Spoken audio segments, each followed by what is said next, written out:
안녕하십니까. 하루의 경제 주식 마무리 경주마 이재용입니다. 오늘 하루 어떠셨습니까? FOMC 얘기 오늘 하루 종일 들으셨을 거예요. 간밤에 0.75, 75bp 예상치대로 나왔습니다. 그리고 파월이 긴축의 속도를 조절하겠다 이런 얘기하면서 미국 주가가 크게 반응을 해줬죠. 그래서 우리도 기대를 했습니다. 장이 열리고 시작할 때는 꽤 부푼 꿈이 있었습니다. 그런데 장이 뒤로 갈수록 조금씩 내려가더니 그래도 빨간불이긴 합니다만은 생각만큼은 그렇게 따라주질 못했습니다. 글쎄요, 이거 왜 이러는 걸까요? 이 얘기를 포함해서 여러 가지 증시 관련, 경제 관련 얘기 함께 나누도록 하겠습니다. 전문가 세 분, 우리 기수 세 분과 함께 하겠습니다. 어서 오세요. 네, 안녕하십니까. 네. 자, 우리 장 얘기 전에 데일리 이슈 3개 뽑아놨으니까 데일리 이슈부터 얘기를 하겠습니다. IPO 대여가 왔죠. 최고 경쟁률이 1207.07대 1. 대단했습니다. 역대 최고 경쟁률. 대내외 불확실성 안에서도 오늘 굉장히 기대를 했었는데 따상까지 기대를 했는데 그렇지 못했습니다. 자, 이게 어디 얘기냐면 성일 하이텍 얘기입니다. 성일 하이텍 어떤 회사입니까? 지금 우리나라 이제 앞으로 이제 전기차 네. 시대가 지금 이제 더 활성화되다 보니까 전기차에서 중요한 게 핵심이 2차 전지고요. 네. 근데 2차 전지가 이제 시간이 지나면 결국 모든 물건은 이제 그걸 이제 쓸 수가 없게 되는 거죠. 네. 그 폐배터리를 이제 처리해야 되는 문제가 이제 불거졌는데 폐배터리 전문 처리 업체입니다. 이 폐배터리라는 게 우리가 그동안 활용 방안에 대해서 여러 가지 지금 아직까지 논의가 있죠. ESS로 해야 된다 아니면 자원을 리사이클 해야 된다라는 건데 지금 현재 이번에 상장된 성일하이텍 기준으로 봤을 때 상장사 중에 유일하게 전업으로 하고 있고 여기에 상당히 높은 기술력을 갖고 있습니다. 2014년에 회사가 설립이 됐고요. 꽤 오래됐죠, 업력이. 그리고 글로벌 그 망도 갖고 있습니다. 물론 삼성 SDI의 매출 비중이 상당히 높은 그런 회사이긴 한데 리사이클 비중이 거의 90% 정도에 달할 네. 정도예요. 그리고 높은 기술력을 갖고 있는 회사가 이번에 시장에 들어옴으로써 하나의 우리가 이제 앞으로 커져나갈 시장에 하나의 어떤 우리 투자 가능 종목이 생겼다 이렇게 말씀드릴 수가 있겠습니다. 따상을 생각을 했었는데 많은 분들이 기대를 했었는데 거기에 미치지 못한 이유는 뭐가 있을까요? 따로 끝났습니다. 네, 그것도 100원 모자란 따. 네. 네, 따는 갔었어요, 장중에. 축하드립니다. 예. 아니요. 근데 여기서 지금 기대는 컸는데 네. 나오지 못했던 주가가 밀리니까 이런 얘기 하죠. 네. 예, 근데 대표적인 게 일단은 좀 비싼 게 아니냐라는 네. 관점들. 물론 2차 전지 관련된 섹터들의 종목들이 다 비쌉니다. 비싼데도 지금 앞서 소장님 말씀하셨듯이 이제 폐배터리를 재활용을 해서 거기서 들어간 거를 이제 다시 뽑아내는 네. 역할을 하는데 그럼 지금 당장 폐배터리가 있느냐? 음. 아직은 들어올 게 그렇게 많지가 않죠. 네. 이게 보통 이제 막 커가는 시장이다 보니까 이게 전기차가 운행되고 다시 돌아올 시점이 되게 되면 보통 앞으로 5년, 7년 네. 뒤가 되겠죠. 네. 그때 아마 폭발적으로 성장한다고 하게 되면 지금 시총 1조 이상 주기엔 조금 좀 그런 게 아니냐. 물론 영업이익률 같은 경우는 지금 보여주는 게 거의 20%대 됩니다. 네. 그러다 보니까 회수하고 하면서 한번 이제 수수료를 받을 거고요. 거기서 또 판매하다 보니까 또 이익이 되고 그러니까 당연히 이익성은 높죠. 이런 부분들이 아무래도 영향을 끼쳐서 본격적인 성장에 대한 부분들을 대비해서는 아직은 좀 시간이 필요하지 않느냐라는 쪽이고 두 번째는 또 대기하고 있는 뒤에 주자가 하나가 더 있습니다. 아, 똑같은 업종에. 똑같은 네, 업종입니다. 네. 세빗캠이라는 회사가 아. 이제 또 8월 4일 날 이제 그 일반 공모 끝났고 또 들어옵니다. 네. 그렇게 되면은 혼자 있어서 좀 독보적인 위치를 가져가면 모르겠는데 뒤에 또 들어온다라고 하다 보니까 관심이 조금 떨어지는 현상. 예. 이게 이어진다고 봐야 될 것 같고요. 근데 결국에는 가야 될 길입니다. 그러다 보니까 주가가 어느 정도 또 보통 보면은 IPO 종목들이 또 보유예수 기간 끝나고 지금 알기로는 이제 보유예수 그냥 바로 풀릴 수 있는 물량이 38.7%까지 돼 있다 보니까 예. 이런 부분들도 약간 부담이 될 수 있겠죠. 그래서 어느 정도 조정이 나오게 되면 네. 그때는 또 봐야 될 종목이 아닌가 싶습니다. 미래 가능성은 있습니다만 지금 당장 성과가 나오지 않기 때문에 네. 머뭇거릴 수 있다. 근데 성일 하이텍이 2000년부터 이 업종 준비를 해왔고 IPO 준비를 차근차근 해온 걸로 알고 있는데 그러면 어쨌든 그 미래에 대한 성장 기대감은 있으니까 일반 투자자들이 좀 담아볼 만은 할까요? 네, 뭐 방금도 말씀해 주셨지만 좀 중장기 흐름을 본다고 하면 충분히 네. 경쟁력이 있어 보이고 이 동사 같은 경우는 IPO 전에도 사실 LG라든가 뭐 삼성 유수의 그 완성 배터리 업체들로부터 러브콜을 받았던 회사고요.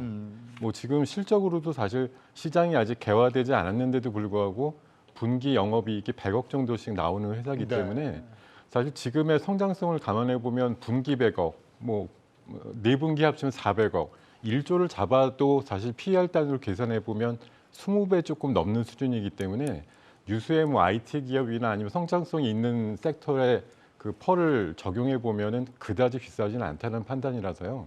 오늘 8만 원대 정도 소화 조금 되고 나면은 재상승 가능성이 굉장히 높고 아까 말씀 주신 대로 다음 주에 나오는 그런 경쟁 업체들이 계속 들어옴으로써 네. 기존에 좀 폐배터리 로 좀 대표되는 회사들이 사실 없었거든요. 네. 그러니까 이게 아마 대장주 역할을 앞으로 할 가능성이 굉장히 높다라고 생각하고 있습니다. 실적 조금 좀 말씀을 드리면 우리가 지금 이제 2분기에 한 100억 정도 영업이익이 나올 것으로 네. 좀 보여져요. 근데 지금 원래 성일하이텍이 2021년까지 만성 적자였었습니다. 적자 있었었는데 올 1분기 때 흑자 전환을 했고요. 네. 2분기 때 영업이익이 꽤 늘어났어요. 그러니까 이게 평균으로 잡기는 좀 어폐가 있고요. 그래서 저는 3, 4분기까지 매출이 진짜 소장님 말씀하신 것처럼 영업이익이 유지가 된다라면 밸류가 급격히 낮아진다고 봅니다. 근데 우리가 상장 효과로 인해서 2분기 매출을 땡겨온 거라면 네. 그게 이제 3분기, 4분기 때 우리가 성일하이텍 관심 있으신 분들은 꼭 확인해야 될 실적 체크 요소다. 그 정도 말씀드릴 수가 있겠습니다. 폐배터리 사업은 앞으로도 저 가능성이 있다고 다들 볼 텐데 그러면 대기업에서는 이 사업을 안 하나요? 합니다. 당연히 네. 관심이 높겠죠. 그렇죠. 네, 지금 같은 경우 이제 글로벌에서는 그나마 속도가 나는 회사로 보게 되면 리사이클이라고 하는 네. LI 사이클 예, 이렇게 되어 있습니다. 본토 발음은 제가 몰라서요. 예. 근데 이 회사도 벌써 SK가 관심이 많고 벌써 지분 제휴하고 SK LG 에너지 솔루션도 네. 같이 또 협업하려고 많이 노력하는 회사고요. 그렇게 되면은 아마 대기업 자체가 움직이면서 나올 수 있는 현상까지 보게 되면 특히 이제 가장 핵심으로 볼 수 있는 회사가 현대차 그룹이겠죠. 예. 이쪽이 아마 예. 주축이 돼서 어떻게 움직이느냐에 예. 따라서 또 판도도 바뀔 수 있다고 보여지는데 아마 지금 상황으로는 그나마 가장 가까운 쪽이 현대 글로비스가 얘기 많이 되는 것 같습니다. 왜냐하면 자동차를 만약에 여기 자동차가 다 있으니까 가져가세요. 그러면 현대 글로비스가 가서 물류를 담당해서 갖고 올 거 아닙니까? 그러면 갖고 오는 김에 너가 해. 이렇게 나오기 시작하게 되면 여기서부터 이제 나올 수 있는 부분들이 현대 글로비스가 아마 사업을 키울 수 있는 기반이 되지 않나 라는 쪽에서 개인적으로는 현대 글로비스에 대한 새로운 사업 영역들 계속 챙겨보는 게 맞지 않나 라는 쪽도 보고 그럼 있고요. 경쟁이 치열하겠는데요?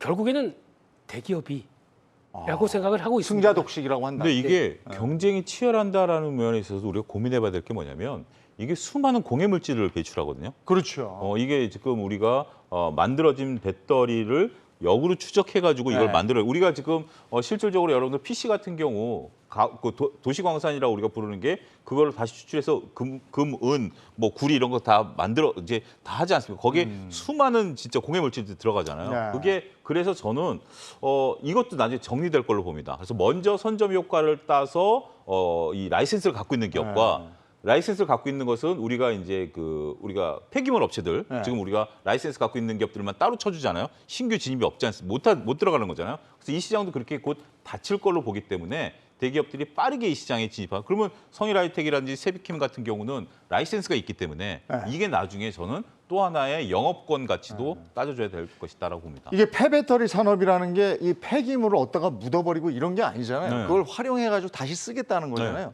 이거 엄청난 기술인데요. 기술도 그렇고 공해를 잡는 것도 그렇죠. 그런 거죠. 예. 자, 그러면 기왕에 얘기가 나온 김에 그 2차 전지 얘기부터 좀 하도록 하겠습니다. LG 엔솔인데 어제 이제 보호예수 물량 풀리고 깊은 고민이 있었는데 오늘은 반등을 하는 모습이었죠? 어땠습니까? 네, 맞습니다. 이거 어제부로 해서 제가 알기로 한 4억 주 이렇게 풀린다고 알고 네. 있어가지고 그 전에 물량 부담에 대한 우려가 굉장히 컸습니다만 그러니까 뭐 지난주에도 한번 말씀드렸던 것 같은데 이게 이제 그 풀리는 물량의 대부분이 LG화학이 소유하고 있는 수량이기 때문에 네. 뭐 대주주 입장에서 이거 보유예수가 끝났다 그래서 바로 시장에 뭐 블록 딜을 한다든가 이런 네. 식의 상황이 나오지는 않을 거라고 봤고요. 물론 이제 공모가가 30만 원 정도이기 때문에 뭐 40만 원 언저리라 그러면은 조금 더 희망하는 쪽에다가 뭐 일부 지분을 넘겨주는 식으로 해서 뭐 투자 그런 식으로의 좀 상황을 만들 수도 있겠지만 당장은 계획이 없다라고 얘기를 했기 때문에 네. 뭐 실질적으로 보유예수 때문에 물량이 풀려서 주가의 압박을 받을 거다 이런 일반적인 전망을 좀 뒤엎고 임박해서는 바로 뭐 좀 안정이 되면서 오늘 나름대로 상승이 좀 유도되는 그런 모양이 나왔거든요. 그래서 네. 뭐 LG 엔솔은 어저께 LG 화학이나 엔솔 쪽에서 또 그 IR이라든가 이런 걸 통해 가지고 올해 넘어서 내년도에 그 엄청난 어떤 뭐 기대 이익이라든가 이런 부분을 전망치로 굉장히 좋게 얘기를 했기 때문에 관련해서 오늘 수급이 좀 들어왔다라고 생각을 하고 있습니다. 그리고 오늘 알루미늄 관련주 그리고 화학주들도 상승세였죠? 네, 그렇습니다. 오늘 또 2차 전지에 다양한 얘기가 많이 나왔었는데 네.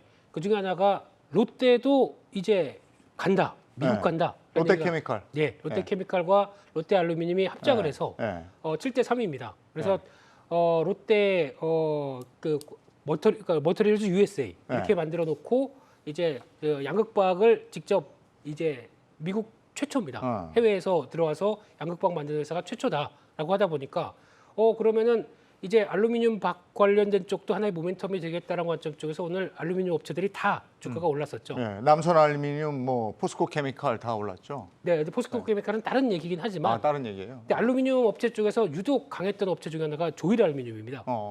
이 회사는 벌써 물론 알루미늄 판을 만들긴 하지만 예전에 롯데 알루미늄과 협업하기로 해서 약속을 했기 때문에 이번에는 물량이 그쪽으로 많이 들어가겠다라고 네. 하게 되면 기대감이 가장 높은 쪽인데 네. 근데 알루미늄 업체를 보게 되면 비철 금속이죠. 그러다 보니까 최근에 상한가네요.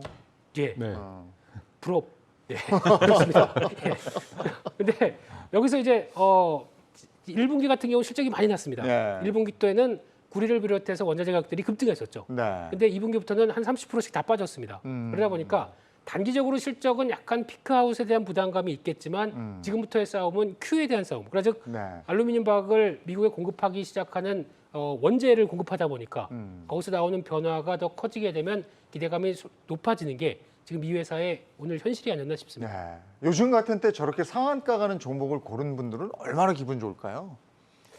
경험 많으신 김미수 대표께서 얘기를 한번 해보시죠. 네. 어떨까요, 기분이?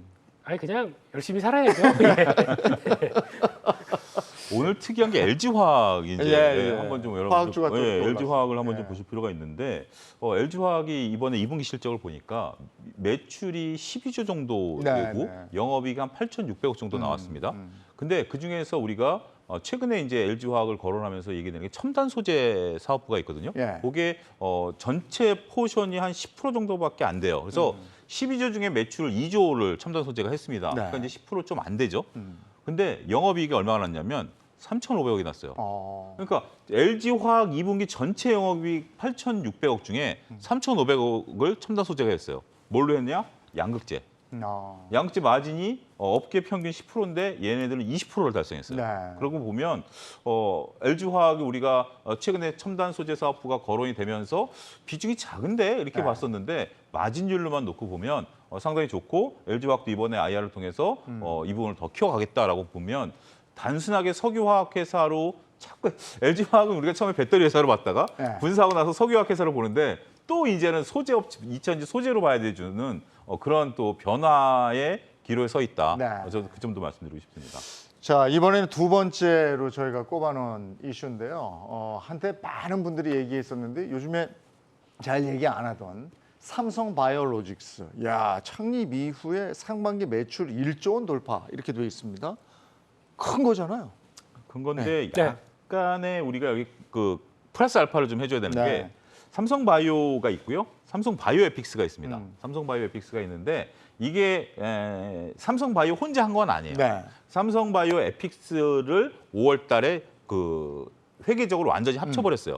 그래서 4월 달까지는 삼성바이오와 삼성에픽스에서 삼성바이오가 삼성에픽스를 네. 지분법으로 매출과 이익을 땡겨왔는데 5월 달에 회계상 완전히 합쳐버림에 따라서 이게 하나가 돼버린 거예요. 그러니까 바이오에픽스 매출 플러스 삼성바이오 매출 플러스 이 부분이 됐다라는 거예요. 네. 그래서 삼성바이오 혼자 한 건 아니다라는 건 그렇지만 이 부분을 감안한다 하더라도 삼성바이오의 성장세는 유지되고 있다. 그러니까 1조에 너무 우리가 올인할 것들이 아니라 어찌됐든 성장성은 꺾이지 않고 있다. 그 점을 우리가 봐야 될 것 같습니다. 아니 증권사들은 어쨌든 일제히 상향 조정했잖아요. 목표 주가를. 네, 삼성 바이오로직스를 보면서 송도 가면은 딱 회전해서 들어갔을 때 보이는 간판 보면서 야, 참 크다 이런 생각이 들고 있고요. 네. 거기서도 이제 안에서 계속 확장한다는 거 아닙니까? 네. 벌써 이제 4공장, 5공장 얘기도 나오는 것 우리 같아요. 공장 짓고 있어요. 네, 그러니까 공장을. 이렇게 되면 송도 부동산을 또 생각을 해야 될 이럴 단계가 아닐까 생각이 되고 있는데 그만큼 규모를 키우기 시작하는 게 네. 이제 효과가 나기 시작하는 거죠. 네. 그동안에 당연수닥의 CMO 입장 쪽에서 가장 중요한 거는 물량을 받아야 되는 거고 받을 처리를 할 수 있을 만한 시설이 중요한데 네. 그게 벌써부터 1공장, 2공장 계속 확장되기 시작하면서 이제 안정화 단계가 들어오다 보니까 여기서 나오는 실적의 기반들이 거기다 또 환율 효과도 조금 가세가 됐겠죠. 근데 그런 것까지 다 이어가게 되면 안정적인 성장이 들어간다라고 봐야 될 것 같고요. 그럼 이제 대기업들도 마찬가지입니다. 이게 모델이 됐습니다. 그러니까 CMO로 바이오 쪽에서 하게 되면 돈이 되는구나라고 해서 이제 또 막 준비하는 회사들도 같이 눈여겨봐야 되겠죠. 네. 대표적인 게 mRNA 관련된 쪽에 얘기가 가장 많이 나오는 것 중에 하나가 ST팜 같은 경우도 얘기가 많이 나오고 있고요. 또 하나 이제 롯데도 롯데바이오가 이제 진출하면서 나오게 되다 보니까 롯데 지주가 지금은 영향을 끼칠 거고요. 네. 또 최근에 CJ도 예전에 했던 부분들이 있기 때문에 계속 관심은 있는데 그중에 한국콜마로 인수된 HK 이노엔이라는 회사도 이것도 마찬가지로 CMO 세포치료제 쪽으로 확대시키겠다라고 네. 하다 보니까 관심이 많습니다. 돈이 되기 때문에. 네. 네. 근데 이런 것도 있지만 삼성바이오로직스 분식회계 관련해서 행정소송 지금 계속되고 있는 거 아닙니까? 지금 소송은 계속되고 있는 걸로 알고 있는데 이게 뭐 그 진행 과정이나 이런 부분이 최근에 언론화돼 가지고 나오는 게 거의 없다 보니까 사실 시장에서 약간 좀 묻힌 재료 비슷하게 거의 인식이 좀 안 돼 있는 상황이긴 하거든요. 아마 뭐 제 생각엔 좀 뭐 개인적인 생각입니다만 큰 문제라든가 이런 것들이 없이 그냥 조용히 좀 넘어갈 확률이 높지 않나 생각이 들거든요. 그러면 삼성바이오로직스 어제도 이제 바이오 관련해서는 우리가 얘기를 좀 했었는데 괜찮을까요? 한번 해보기가? 일단 뭐 내용은 저희가 좀 얘기를 했고 기술적 분석으로 놓고 보면 올 상반기 내내 좁은 박스권에서 움직였거든요. 80만 원대 초반, 70만 원대 그 후반 이 좁은 박스권에서 정말 진짜 차트를 딱 그려놓으면 박스가 딱 형성이 되는데 오늘 돌파를 했어요. 박스를 돌파를 해줬고 뉴스가 나오면서 돌파를 해줬기 때문에 니콜라스 다비스의 박스 이론을 놓고 보면 이 돌파 시도가 이루어지고 한번 다시 그 끝단을 한번 다시 시험을 할 겁니다. 시험을 할 건데 거기서 하단으로 밀리지 않는다라면 새로운 박스로 올라갈 가능성이 높다라고 봐야 되겠죠. 근데 항상 우리가 이제 투자자들이 보면 저렇게 오르기 탁 시작했을 때 빨간불 탁 들어와서 2~3% 오르잖아요. 그럼 또 못 담아. 이게 내려가면 내려간다고 못 담고 올라가면 올라간다고 못 담고 이래요. 그럴 때는 어떻게 해야 됩니까, 파트너님? 네, 맞습니다. 이게 원래 그 어떤 뭐 이슈를 만나거나 좋은 호재를 만나가지고 한번 오를 때 뭐 사실 초반에 아예 대놓고서 들어가지 못하면 중간에 좀 어설프게 올라가는 상황 이후에는 못 따라가는 경우가 많고요. 스스로 위안을 해요. 오늘 저건 저 정도 됐으니까 이제 끝났다라고 생각하고 들어가면 물린다 이렇게 생각하고 마시는데 대형 조절은 보통 뭐 추세가 이렇게 우하향을 하다가도 장대 양봉과 거래가 실리면서 한번 추세를 반전시키는 그런 모습이 나오고 나서는 장기적으로 사실 추세가 많이 바뀌는 사례들이 있거든요. 최근에 SK 바이오사이언스도 그런 경우가 좀 있었고요. 뭐 몇 달 전에 LG 이노텍도 시작은 큰 장대 양봉 하나에서 출발해가지고서 추세가 더블까지 나오는 그런 모습이 나왔기 때문에 조금 그런 속성을 감안하셔가지고 과감해지실 필요가 있고요. 뭐 물론 한번 장대 양봉이 나오고 나면 며칠이고 이제 눌림목 과정이 나오긴 됩니다만 그런 거 조금 무시하고 잔파도 무시하고 조금 길게 가자는 차원으로 접근하신다고 하면 큰 대형주들은 좀 길게 보시는 차원의 투자가 좀 필요하다고 생각합니다. 이게 지금 이제 대세 상승장은 아니라고 하더라도 조금씩 눈치 보면서 올라가잖아요. 어쨌든 네. 이럴 때 이 올라간 종목을 담는 것이 불타기, 우리는 그렇게 얘기하는데 이 불타기에는 정말 용기가 필요하더라고요. 지금은 사실 불타기는 아니죠. 왜냐하면 기존의 종목들이 대부분 윗선에서 이제 물려 있으신 분들이 많기 때문에 지금도 이제 물타기를 해야 되느냐 마느냐 이제 그런 차원인데 물불타기지. 예, 물에다 불까지 타는 뭐 그런 차원인데요. 사실 대운들 요새 이제 시장의 조류가 그렇지 않습니까? 지금은 뭐 7월 하순돼 가지고 장이 은근히 네. 저점을 높이면서 올라가는 종목들이 많은데도 여전히 시장을 바라보는 이제 대표적인 눈들은 어차피 한계가 있는데 더 빠질 건데 네. 뭐 바닥을 논하지 마라 이런 이제 주변에 큰 네. 기류가 있는 상황에서 하다 보니까 굉장히 조심스럽게 그러니까 매매를 잘 못하시고 네. 뭐 지난번에 우리 또 다뤘지만 거래량 거래 대응이 붙지 못하는 게 아유 저거 저래봤자 저러다 말 건데 이런 거인데 그거를 뛰어넘을 거라는 거죠. 우리 일반 범인들의 생각과 이런 것들을 반발짝은 뛰어넘는 게 늘 시장이기 때문에 조심스럽게 그냥 보고만 있자라고 치면 어떤 수익도 내지 못하는 네. 결과밖에 나오지 않을 겁니다. 개인적으로 제가 딱 좋아하는 형태의 차트 모양의 대형주에서 나온 것들이 최근에 있거든요. 예. 그걸 좀 여러분들에게 좀 소개시키면 삼성전자. 예. 삼성전자가 바닥에서 기고 오늘까지 요 가격대에 계속 머물러 있었죠. 예. 그 얘기인지 저는 이런 걸 좋아하거든요. 일단 바닥에 들어주고 밀리지 않고 횡보하면 오늘 외인들이 좀 들어왔죠. 예, 그러니까 이렇게 되면 어떤 새로운 트리거가 오면 위로 튈 가능성이 높다라고 보는 예. 거죠. 거기가 이제 매수 저는 시점으로 보고요. 두 번째 현대로템입니다. 현대로템 같은 경우 최근에 주가가 급등하고 옆으로 그것도 계속 횡보하고 있거든요. 네. 좀 조정을 받을 걸로 봤는데 조정폭이 그렇게 크지 않고 되면 또 한 번 되고 이번에 삼성바이오 같은 경우 박스권을 돌파해주는 모습들. 그래서 저는 뭐 이렇게 뭐 자주 매매하는 형태는 아니지만 네. 그래도 조금 뭐 트레이딩 관점에서 좀 접근할 때 제 개인적으로는 네. 좋아하는 모습이 그 세 가지 어떤 대형주의 모습이다. 예. 한번 말씀드리고 싶네요. 자, 세 번째 이슈 가겠습니다. 세 번째 이슈는 바로 공매도에 대한 얘기입니다. 오늘 관계기관 합동으로 불법 공매도 대책 회의가 있었어요. 어떤 얘기가 오갔나요? 네, 당연히 이번에 나왔던 모 증권사 사태, 네. 삼성전자를 뭐 2,500만 주 예, 그렇게 강하게 매도했다는 얘기가 나오자마자 네.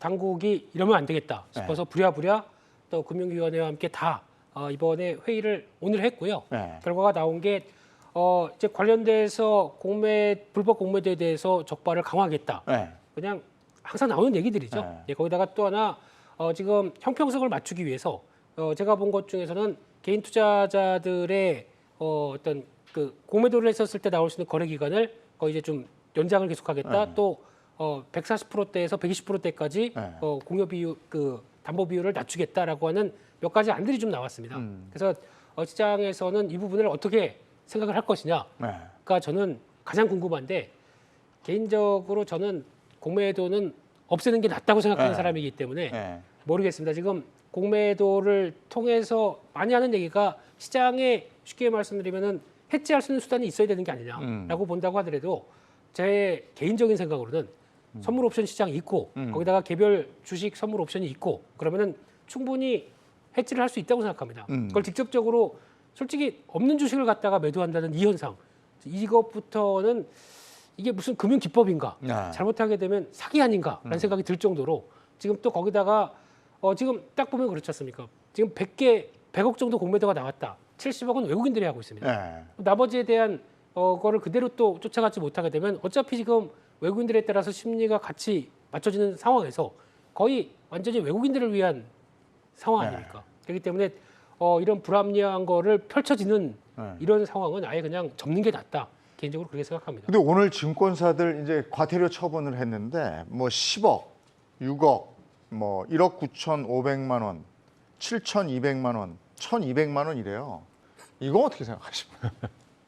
사실 우리는 어떻게 보면 굉장히 양형이라고 할까 양형까지는 아니겠지만 네. 이거 뭐 과태료라든가 과태료예요, 이런 거니까 과태료. 네. 뭐 징벌적 어떤 손해배상이라든가 이런 거 있어가지고 뭐 글쎄 우리나라가 좀 때리는 어떤 비율이나 이런 게 실제로 뭐 불법이든 아니든 간에 이렇게 득했던 것들에 감안해서는 사실 굉장히 미미한 정도 경제 금융 관련해서는 더 약한 것 같아요. 굉장히 약해요. 네. 이거가 진짜 왜 그런 그러니까 우리가 뭐 흔히 이런 뭐 범칙이라든가 과태료 얘기할 때 뭐 싱가포르나 이런 얘기를 많이 네. 하거든요. 아 저렇게 엄격하게 하면은 훨씬 덜 할 텐데 뭐 식품사범들도 마찬가지잖아요. 굉장히 맞아요. 악한 일을 하는데도 나중에 때리는 거 보면은 뭐 1년 뭐 네. 집행유예 이런 식으로 나오니까 네. 법적인 문제가 있어 보입니다. 근데 다만 이제 이번에 대통령께서도 엄정하게 좀 지시를 하셨고 제가 오늘 사실은 시장이 나름대로 뭐 좀 부족하지만 미국 시장 오른 거에 비해서 우리 시장이 그렇게 엄청나게 반응이 나오진 네, 않았지만 맞아요. 상대적으로 또 아시아 증시에서는 제일 좋았어요.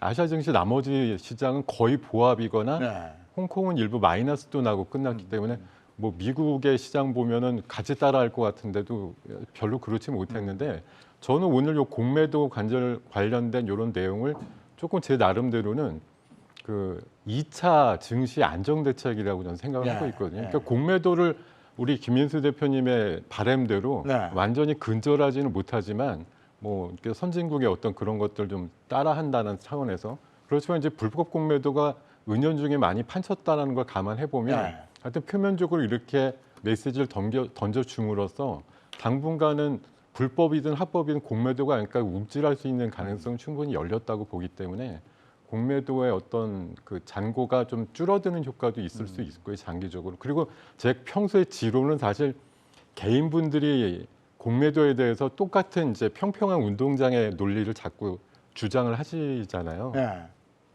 맞는 말씀인데 제가 개인적으로 갖고 있는 공매도의 생각은 개인분들한테 똑같이 공매도를 열어줬다가는 사실은 즐거운 일인데 시장이 폭등한다. 좀 그렇게 생각하고 있는 사람이거든요. 왜냐하면 개인들이 엄하게 공매도 잘못 치셨다가 네. 기관하고 외국인한테 되치게 당하실 수 있어요. 네. 그런 상황들이 나오면서 타겟이 돼서 왜 미국도 뭐 게임스탑 같은 거 공매도 네, 네. 쳤는데 엄청나게 뭐 땡기는 그런 일도 나오는 게 우리나라도 똑같은 상황이 돼버리면 어느 종목에 있어서 굉장히 작살내는 그런 상황들이 나올 수도 있다고 저는 생각하고 있습니다. 저는 공매도에 대해서 제 입장은 저는 이제 공매도를 저는 나름대로 인정을 하는데 일단 저는 딱 두 가지만 좀 일단 먼저 해줬으면 좋겠어요. 공매도 폐지냐 쓰느냐는 이게 논쟁이 되니까 일단 저는 저 김도혁 선생님이 말씀하신 것처럼 동일하게 일단 해줘라. 피해를 보는 것도 개인이 알아서 보는 거고 동일하게 하는 거고 그 다음에 이런 불법이란 단어가 적절한지 모르겠습니다만 금융간의 불법이 되면 제가 이제 증권회사의 브로커가 됐을 때 제가 이제 거의 퇴직할 무렵에 양형 기준이라는 게 금융감독원에서 내부 규정으로 해서 각 증권사 브로커들에게 뿌려진 적이 있어요. 네. 그러니까 뭐 예를 들어서 뭐 시세 조정 행위를 한다라든지 아니면 임의 매매, 일인 매매 같은 걸 한다라든지 이랬을 때는 거의 이 업종의 내 역할을 못할 정도의 양형 규정이 그리고 징벌적 손해배상까지 엄청나거든요. 똑같이 정해줬으면 좋겠어요. 네. 그러니까 불법이라는 게 그거잖아요. 지금 우리가 얘기하고 있는 게 우리나라는 공매도가 무채 공매도가 안 되잖아요. 그러니까 주식이 있어야 때리는 건데 주식이 없으면 빌려서 때리는 거잖아요. 근데 지금 외국인들은 확인되지는 않았습니다. 기존까지 관행적으로 때려놓고 빌렸잖아요. 그런 것들에 대해서 만약에 이런 것이 적발이 됐다라면 이건 징벌적 손해배상을 해야죠. 그런 부분들로 저는 일단은 과도기적으로 규정부터 손보자. 저는 그렇게 말씀드리고 싶습니다. 잘못된 건 강력하게 규제해야 된다. 그럼 공매도를 이렇게 강력하게 규제하고 어떻게 더 나가서 금지까지 간다면 그러면 또 수혜받는 주식이 있을 거 아닙니까? 그렇죠. 네. 보통 이제 그동안 보통 보면은 공매도로 인해서 재가치를 못 받았던 종목들도 찾아보시게 되면 무지 많습니다. 이제 이런 정책으로 가게 될 것 같으니까 네. 그런 거 한번 찾아보죠. 그렇죠. 그래서 지금 아마 시가총액 대비해서 공매도 비율이 많은 종목들 소팅을 하시게 되면 기사도 몇 번 나온 거 별로 봤습니다. 그거를 한번 찾아보시게 되면 네. 적어도 실적은 개선되는데 항상 공매도의 논리가 뭔가 이유가 다릅니다. 앞으로 지금은 괜찮은데 앞으로 실적이 안 좋아질 거예요. 그리고 또 뭐 개별적인 요인에 따라서 뭐씩 하나씩 붙어 있습니다. 보면 네. 특징주 이래가지고 안 좋은 얘기들이 하나씩 붙어 있습니다.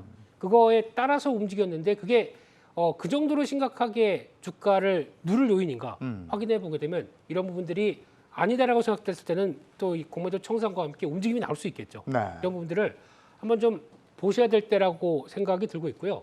잘못된 거는 폐지해야죠. 저희만 왜 고통을 받고 있습니다. 네. 이상입니다.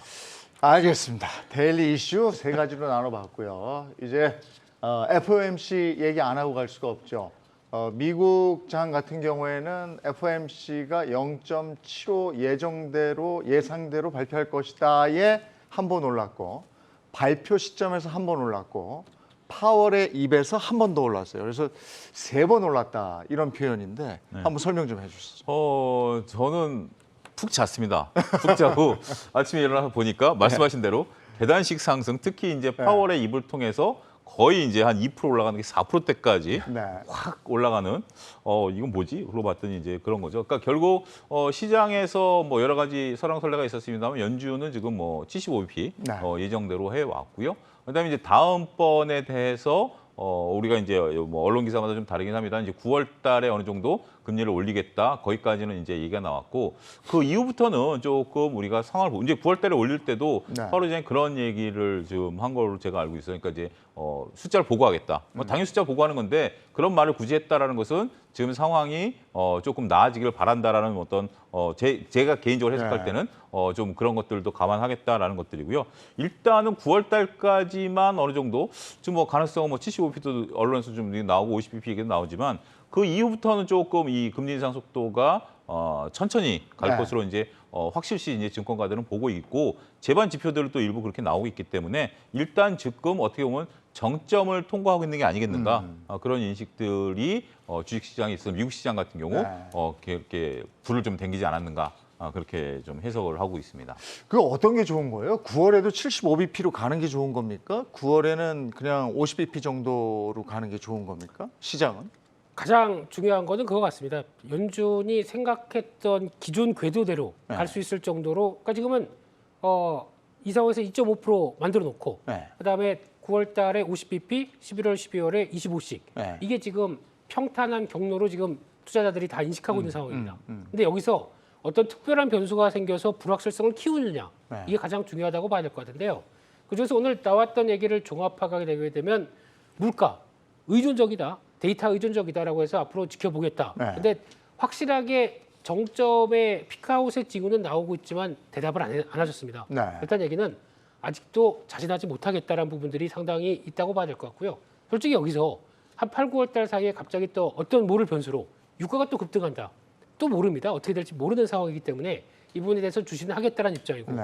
고용은 안정적이라는 얘기 상당히 많이 강조하셨습니다. 그렇기 때문에 고용에 대한 자신감은 있겠지만 이번에 혹시나 그러니까 고용을 통해서 이제 경기를 바라보겠죠. 네. 그러니까 경기에 대한 부분을 좀 위축될 정도로 고용이 이제 흔들리기 시작하게 되면 물가는 잡았고 고용이 다시 실업률이 늘어나는 부분이 나온다. 그럼 그때부터는 속도를 줄이든가 아니면 금리 인상이 멈추겠죠. 그러니까 이게 결론적으로는 연준이 경기를 책임지는 기관은 아닙니다.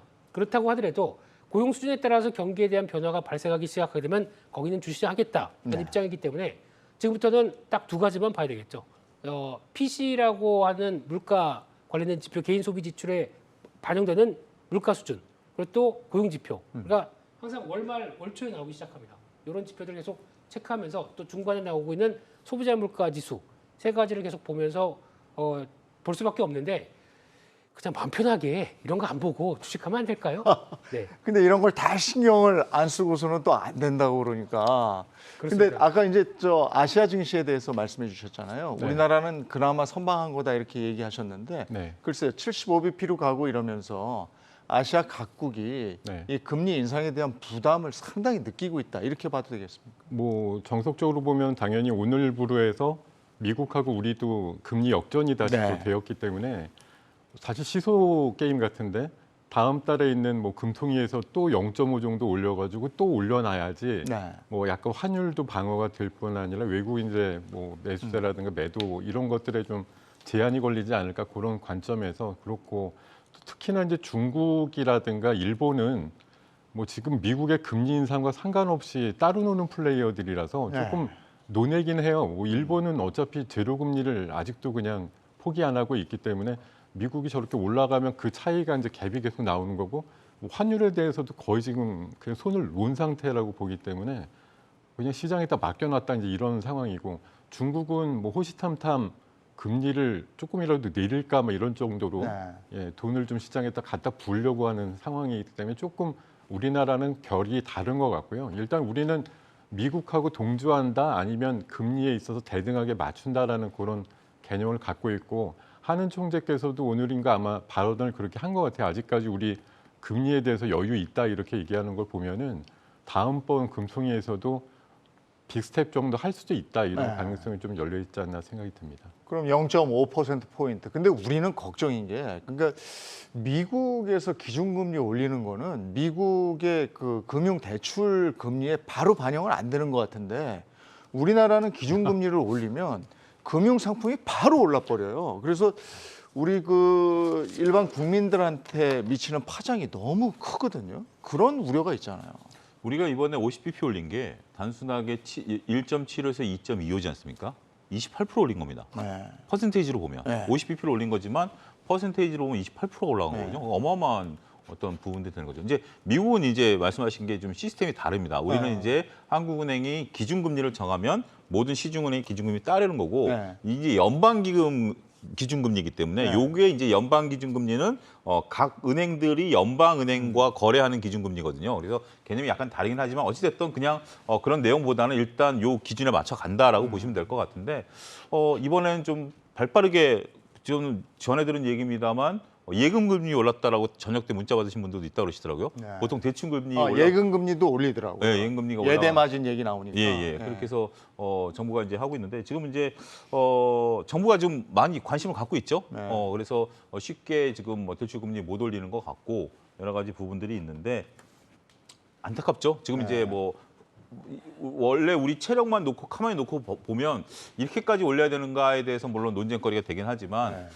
김덕수 선생님 말씀하신 것처럼 미국이 계속해서 지금 저는 이런 것들도 하나 기준점을 봐야 될 것 같아요. 미국이 지금 9월 달에 75bp냐 50bp냐에 대한 것보다 미국이 지금까지 아직 안 바꾼 기조는 하나 있습니다. 내년 상반기 때 3%대 중반까지 목표 금리를 네. 가져가겠다라는 거예요. 그래서 지금 만약에 9월 달에 75bp 하면 3.25거든요. 그렇게 되면 그 다음에는 한 차례 25bp 정도 올리거나 또 한 차례 올리면 이제 끝이에요. 네. 근데 만약 50bp를 올리게 된다라면 25bp씩 늘릴 수 있는 어떻게 보면 소프트 랜딩이 가능한 거죠. 그러니까 결국 지금 뛰어가냐 걸어가느냐 정도로 보셔야 돼요. 지금 75bp를 올린다, 50bp 올린다라는 것이 시장에서 충격이 아니라 미국은 내년 상반기까지 3%대 중반까지 초중반까지 금리를 맞춰가는 수준으로 지금까지는 걸어가고 있다. 네. 이걸로 보게 된다라면 그러면 우리는 또 어디까지 올려야 되느냐. 네. 이 부분이 지금 상당히 머리가 아픈 네.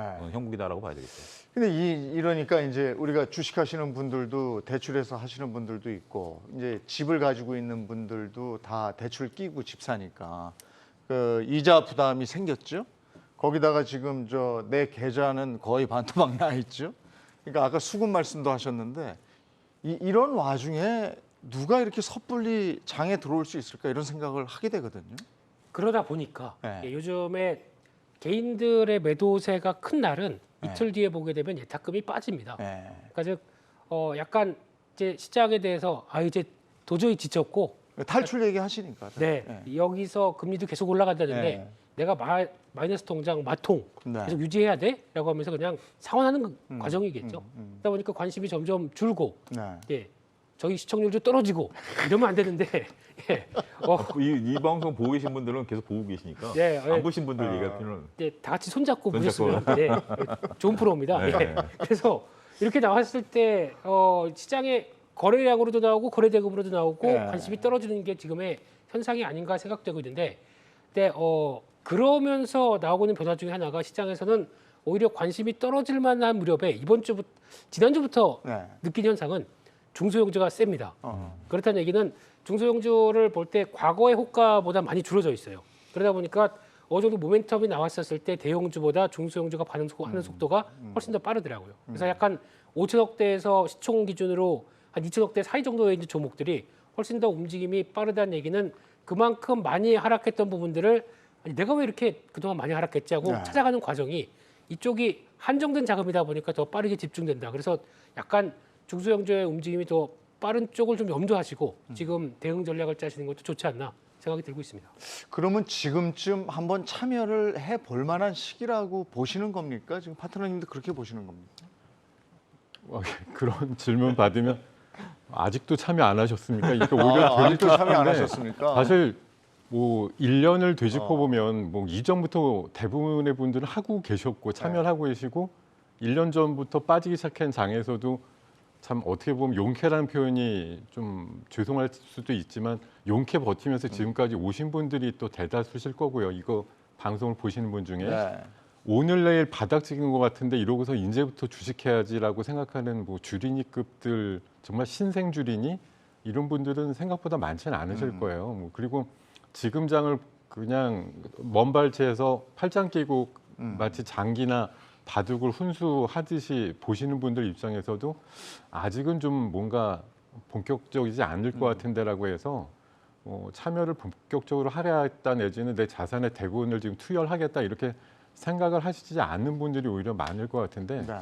저는 뭐 평소 그냥 갖고 있는 생각대로라고 하면 지금이 만약 갖고 있는 재산이 100이다라고 하면 한 7, 80 정도는 투자가 돼야 되는 상황일 것 같다고 생각이 들어요. 그러니까 아까 초반에도 말씀드렸듯이 물론 제 능력으로 지금이 제일 바닥이다 아니다를 논할 수는 없습니다. 그렇지만 많은 분들이 생각하고 우려하는 대로 뭐 신체 구조상 보면은 제가 생각하기에는 지금 무릎 이하 정도는 와 있는 장이라고 보거든요. 그래서 뭐 정말 발목이나 발등에서 사야지 이렇게 생각하시기는 어려우니까 무릎 이하 정도면 슬슬 담기 시작하는 게 맞겠어 이렇게 생각하시는 게 맞을 것 같습니다. 그 몇몇 전문가들 얘기 들어보면 네. 이제 FOMC 9월에 또 있잖아요. 네. 그때까지는 달려갈 것 같다 이래요.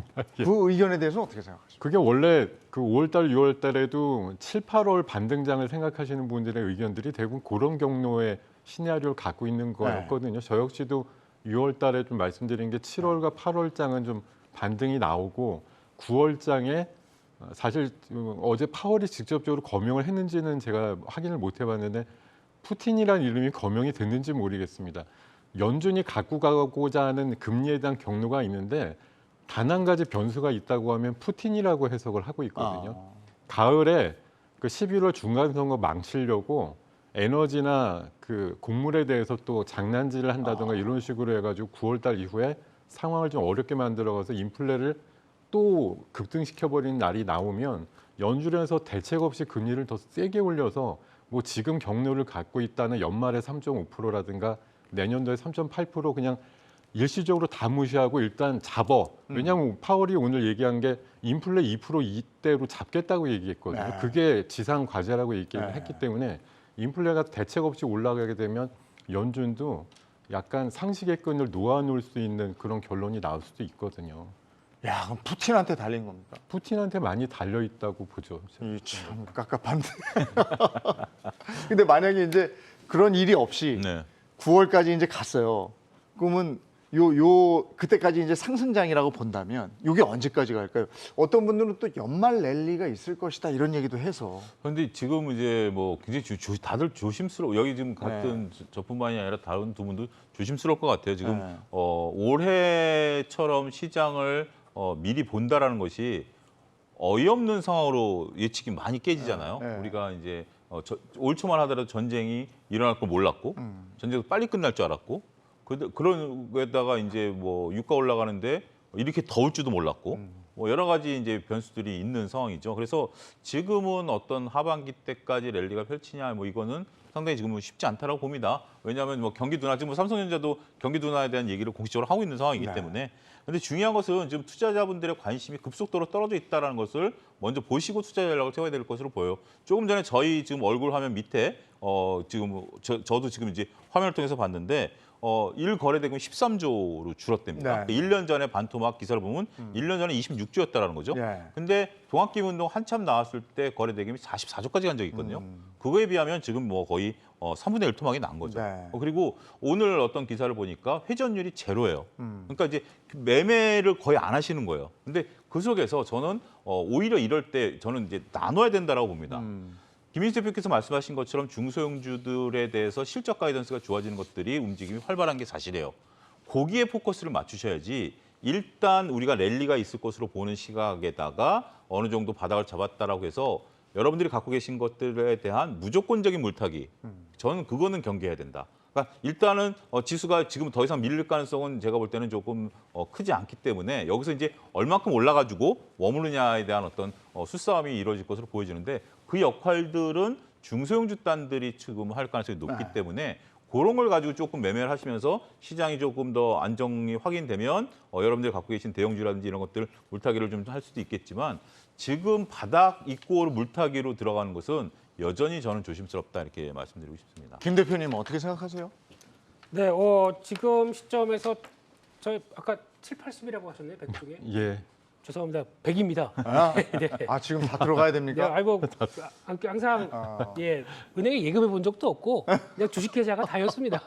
예 그런 입장에서 지금은 트렌드를 좀 맞춰 가야 되는 게 맞지 않나 싶습니다. 그리고 또 약간 예. 숨을 틔워주는 입장이다 보니까 예. 여기서는 좀 근데 그런 건 있습니다. 내가 움직이려고 하는 종목이나 네. 기업에 대해서 알면서 이게 타이트하게 잡아가는 거죠. 네. 이 손절 라인도 잡아가면서 대응하면은 지금은 그렇게 완전히 위축되는 시기는 아니다. 네. 하지만 언제까지 이거는 모르겠습니다. 이거는 동향도 지켜봐야죠. 손절 라인을 잡는다 이런 말씀도 해주셨는데 손절의 기술일까요? 네. 그 어떻게 해야 되는 겁니까? 이게 괜히 포트 조절 잘못했다가 폭망할 수도 있는 거잖아요. 손절의 기술은 딱 그거 하나입니다. 느낌이 쎄한데 손절입니다. 그걸 어떻게 알아요? 굉장히 중요한 예? 것도 아니 근데 그게 있나? 그런 느낌이 있어요? 그러니까 손절이라는 게 딱 한 가지 방법만 있는 건 아니거든요. 네. 한 가지 방법만 있는 건 아니고 어떻게 보면 가치 투자에서도 손절이 필요해요. 네. 예를 들어서 이 회사의 가치를 내가 보고 들어갔는데 가치가 훼손이 됐다라든지 네. 갑자기 회사가 매출이 안 됐다라든지 아니면 회사가 물적 분할을 하면 가치 변한 거지 않습니까? 그럼 그때 손절해야죠. 그럼 그때 손절은 단순한 손절이 아니라 엄청나게 손실을 보고 손절할 수도 있는 거예요. 그런 부분들이 있고 또 한 가지 우리가 차트를 보고 들어가면 차트가 이제 지금 이런 이쁜 모양으로 해서 차트가 올라갈 것이야라고 아까 제가 삼성바이오 말씀을 드렸는데 네. 박스를 이제 뚫어줬으니까 매수 관점에 샀는데 다시 박스 안으로 들어오면 네. 손절해야 되는 거죠. 네. 그리고 정말 이 쎄하다는 느낌이 좀 애매모호하긴 한데 내가 이 종목을 좋게 봤는데 내 뜻대로 안 움직여? 네. 그것도 또 하나의 손절 방식이거든요. 그러니까 손절은 딱 1 더하기 1은 손절 이게 아니라 여러 가지 과정들이 복합적으로 돼 있다는 것을 여러분들이 계속 고민하셔야 된다고 봅니다. 저는. 그 지금 시간이 좀 남았으니까 이제 그 투자하시는 분들한테 직접적으로 좀 이렇게 방법을 알려주기 위해서 손절의 기술과 포트 조정의 노하우 여기에 집중해서 얘기를 좀 하죠. 왜냐하면 손절해가지고 포트 조정을 한다고 그랬다가 망친 기억이 저도 있기 때문에 그걸 함부로 할 수는 없는 것 같아서요. 어떻게 하세요? 저요? 네. 저는 사실 감정적으로 보면은 어떻게 보면 이제 실수도 할 수 있고 그러니까 숫자적으로 정해놓는 원칙이라고 할까요? 그게 좀 있는데 지금 중기적인 포트 또 단기적이거나 이제 스윙 포트를 좀 구분해 가지고 손절 라인을 정해놓습니다. 그래서 저 같은 경우는 중기 종목은 10%고 단기나 스윙 종목은 마이너스 7% 정도를 종가 기준으로 손절 라인으로 정해서 기계적으로 그냥 팔고 있고요. 그러면 이거는 이미 다 안 되겠네요. 뭐가요? 저는 많은 분들이 거의 한 20-30%씩 이게 마이너스. 저한테 뭐가 의뢰가 와가지고 물어보시게 되는 분도 종목 상담을 만약 하신다 이런 대부분 30-40에서 물어보시는데 이제라도 손절할까요? 이렇게 네, 물어보시면 그거거든요. 제가 네, 네. 바로 불같이 화를 내요. 이게 무슨 손절이에요? 네. 위에서 더 빠지기 전에 쳐야지 손절이죠. 그래서 앞으로 그러시지 말라고 맨날 이렇게 얘기를 드리는데요. 사실 아깝죠. 마이너스 5%, 7%, 10% 벗어나는데 이걸 내 상가격. 저는 그래서 늘 얘기 드리는 게 사는 순간 매수 가격은 잊으라고 말씀드려요. 왜냐하면 오늘 시간 이후에 미래 가격에서 내 계좌에 도움이 될 거냐 아니냐만 생각하셔야지 얼마에 샀으니까 얼마가 됐으니까 못 팔아 이 생각 갖고 계시면 평생 못 파십니다. 제 옛날 저 증권회사 다닐 때 증권주 사가지고 15년째 갖고 계신 분도 있어요.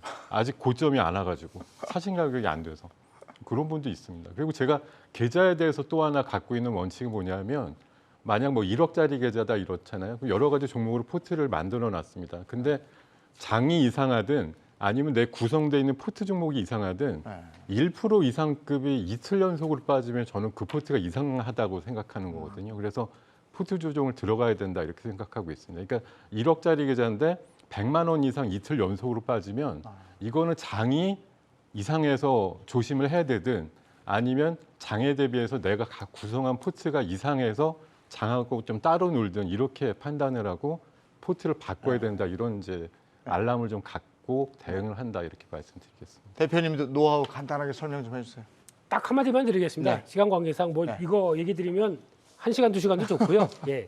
손절은 기회라고 생각합니다. 기회. 네. 손절을 통해서 다른 기회를 그러니까 잘못하게 되면 계속 거기가 묶여버릴 수가 있거든요. 네. 그러면 그 종목만 보다가 세월 다 갑니다. 네. 종목은 다른 데서 움직이는데 네. 그러면 정리하고 이쪽으로 가서 더 이상의 더 좋은 기회를 찾을 수 있다라고 보게 되면 손절이 정답일 수 있습니다. 새로운 기회다. 네. 네, 간단하게.